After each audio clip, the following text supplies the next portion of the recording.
మరో breaking news చూస్తున్నాం. లోక్సభ ఎన్నికల్లో 5వ దశ పోలింగ్ కు కేంద్ర ఎన్నికల సంఘం ఏర్పాట్లు పూర్తి చేసింది. 6 రాష్ట్రాలు 2 కేంద్రపాలిత ప్రాంతాల పరిధిలోని 49 స్థానాలకు ఈరోజు పోలింగ్ జరగనుంది.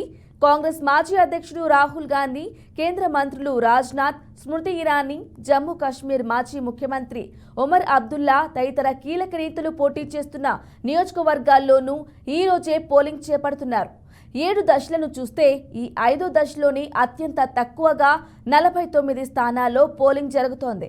ఈ 49 స్థానాల్లో 2019 ఎన్నికల్లో బీజేపీ 40కి పైగా చోట్లు విజయం సాధించడం విశేషం.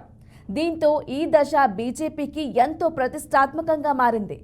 ఈసారైనా మెరుగైన ఓటింగ్ సాధించేలా ఓటర్లు పోలింగ్ ప్రక్రియలో భారీగా పాలుపంచుకోవాలని ముంబై, థానే, లక్నో నగర ఓటర్లకు ఈసీ విజ్ఞప్తి చేసింది.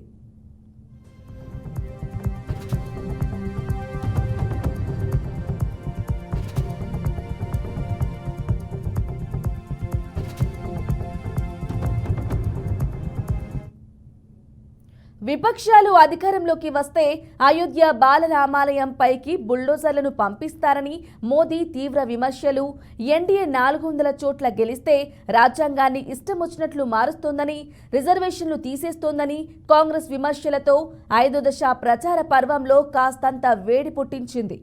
ఒడిశాలో 5 లోక్సభ స్థానాలతో పాటు అసెంబ్లీ ఎన్నికల్లో 2వ దశ కింద 35 ఎమ్మెల్యే స్థానాల్లోనూ సోమవారం పోలింగ్ జరగనుంది.